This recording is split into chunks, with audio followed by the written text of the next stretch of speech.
Seriously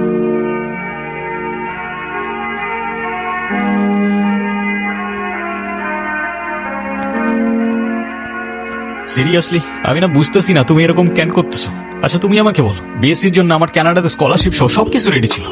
তুমি বললে এখন গেলে নাকি আমি তোমাকে হারাবো, তোমাকে অন্য কোনো ছেলের সাথে বিয়ে দিয়ে দিবে। ওকে ফাইন, আমি সবকিছু ক্যান্সেল করলাম। তারপর তুমি বললা তোমার বাবা বলছে যে বেকার কোনো ছেলের সাথে বিয়ে দিবে না। আমি সবকিছু ছেড়ে আমার বাবার বিজনেসে বসা শুরু করলাম, যেটা আমার এতটুকু ইন্টারেস্ট ছিল না। আমি আমার সব ইচ্ছা ছেড়ে তোমার জন্য পারফেক্ট হওয়ার চেষ্টা করলাম। তারপর কিসের কমতি থেকে গেল যে তুমি আজকে এঙ্গেজমেন্ট রিংটা ফেরত দিয়ে দিচ্ছ? আরে আমাকে কারণটা তো বলো অ্যাটলিস্ট। কোনো কারণ নেই, আমার মনে হচ্ছে না আমাদের একসাথে থাকাটা পসিবল। That's it? সিরিয়াসলি তোমার মনে হচ্ছে না আমাদের একসাথে থাকাটা পসিবল? What about me? আমার কি মনে হচ্ছে সেটার কোনো ভ্যালু নাই? আমার সাইডটা কে দেখবে রুহি? দেখো, এত কথা বাড়ানোর কোনো মানে নেই, অযথা সময় নষ্ট করো না। সময় তো তুমি আমার নষ্ট করছো। এরকমটাই করার হইলে আমার লাইফটা কেন নষ্ট করলা? ভেঙে ফেলার হইলে সব আগেই ভেঙে ফেলতা, নাকি হুট করে এখন বেটার কাউকে পেয়ে গেছো? তোমার যা ভাবার তুমি তাই ভাবতে পারো, আমার কোনো প্রবলেম নেই। আরে প্রবলেম তোমার থাকবে কেন? প্রবলেম তো তোমার ক্যারেক্টারে। আর আমার লাকের প্রবলেম যে তোমার মতো একটা মেয়েকে ভালোবাসছি।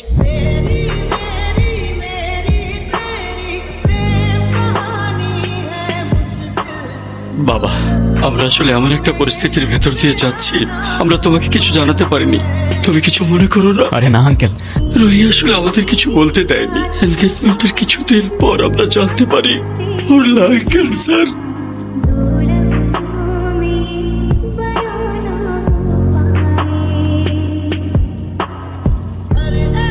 বাই। ওই হ্যাঁ, 1.5 বছর হয়ে গেছে। কিসের? প্রতিদিন তোমার এখান থেকে ভার্সিটিতে নিয়ে যাই, আবার এনে ড্রপ করি। হ্যাঁ তো। আমি কি রাইড শেয়ার করি? না। তাইলে তেলের টাকা তুমি দাও। না, কেন লাগবে? দিব, মারবো একটা। আচ্ছা তোমার কি আমার এফোর্টস গুলো চোখে পড়ে না নাকি? তুমি কি বাইরে চান্স আমাকে প্রপোজ করতেছো? I guess yes. দম নাই, এভাবে কেউ প্রপোজ করে? কত করে? 50 টাকা। না দেখো, প্রপোজ করায় না তো আমার এক্সপিরিয়েন্স আছে, আর না বলতে পারি কবিদের মতো শের বা শায়েরি, কিন্তু এটুক বলতে পারি যে সারা জীবন আগলায় রাখতে পারবো, আর এফোর্টসে কোনো কমতি থাকবে না। আইসোয়ার। কসম কাটা ভালো না। কাঠগুলো আমার পছন্দ, তাই নিচ্ছি। আর তোমার ব্যাপারটা আমি ভেবে দেখবো। By. I'll take that as a yes.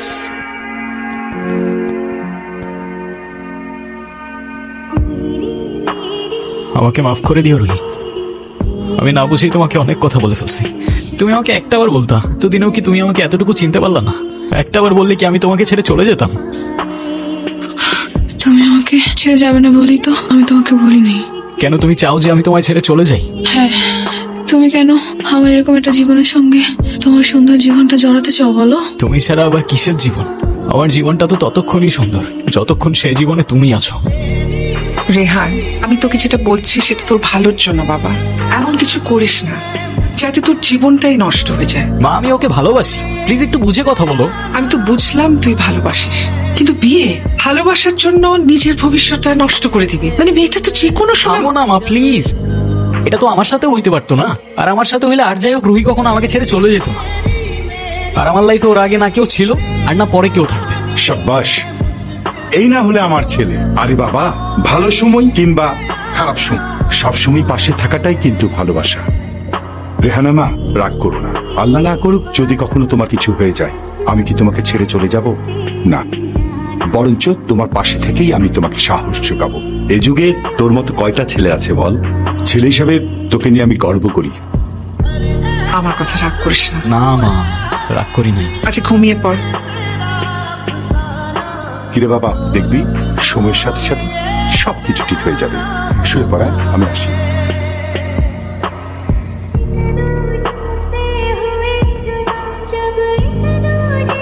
Doctor, আমি আর বুঝে উঠতে পারতেছি না আমি কি করব। ওর জন্য কি আর কিছুই করার নাই? আপনি আমাকে বলেন, যত টাকায় লাগুক আমি ম্যানেজ করবো। দেখুন, আমরা তো কম চেষ্টা করিনি। টাকা দিয়ে সবসময় সবকিছু হয় না। তারপরও রুহির জন্য যদি আপনি কিছু করতেই চান, ওকে খোলা হাওয়ায় নিয়ে যেতে পারেন। ওর মনের যদি কোনো ইচ্ছা থাকে সেগুলো পূরণ করতে পারেন। ওর মন যতটা ভালো থাকবে, মনোবল ততটাই স্ট্রং হবে।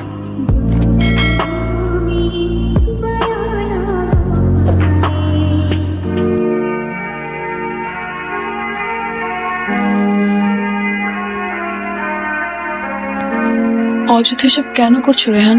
অযথা করছি? অযথা নয় তো কি? আমি আর কদিনই বা বাঁচবো? আমরা কে আর কতক্ষণ বাঁচবো সেটা কি আসলেই আমরা জানি রুহি? হিসেব করে লাভ কি বলো? যতক্ষণ নিঃশ্বাস আছে ততক্ষণ না হয় সেই মুহূর্তগুলোকে ঘিরেই বেঁচে থাকি। আজকে আছি, কালকে তো নাও থাকতে পারি, বলো। শুধু শুধু মায়াটা কেন বাড়াচ্ছ? মায়া বাড়ালে যে কষ্টটাও বাড়ে।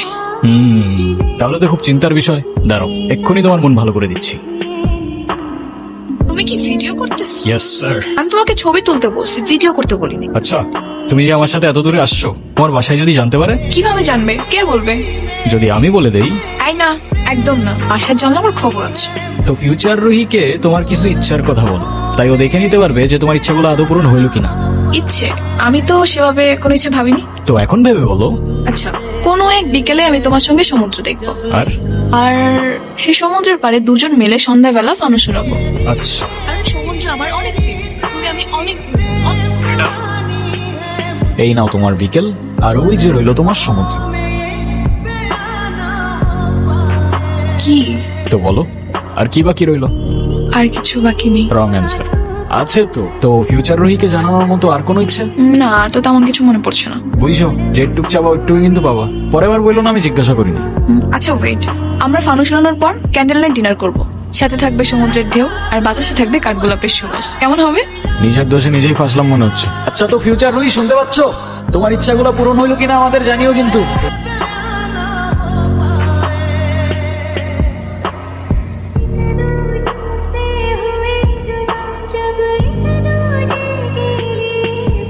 একটাই তো মন আমার, আর কতবার জিতবা? যতবার জিতলে এটা বোঝানো যায় যে আমার জীবনে না তোমার আগে কেউ ছিল আর না পরে কেউ থাকবে।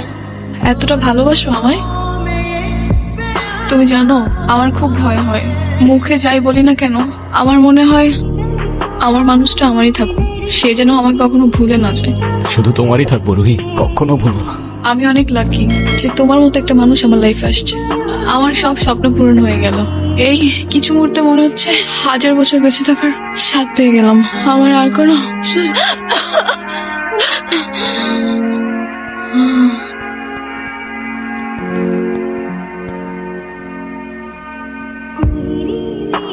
ডক্টর, ওর কি অবস্থা এখন? আপনাকে ডাকছে। কি ব্যাপার? তুমি কাঁদতেছো কেন? আরে আমি আছি তো। কাচ্ছি না তো। কাজী ডাকছো? সবাই আসছে? হ্যাঁ, আসছে তো। ডাকো সবাইকে। মা, মা, আমার কাছে বসো। রেডি? অলওয়েজ।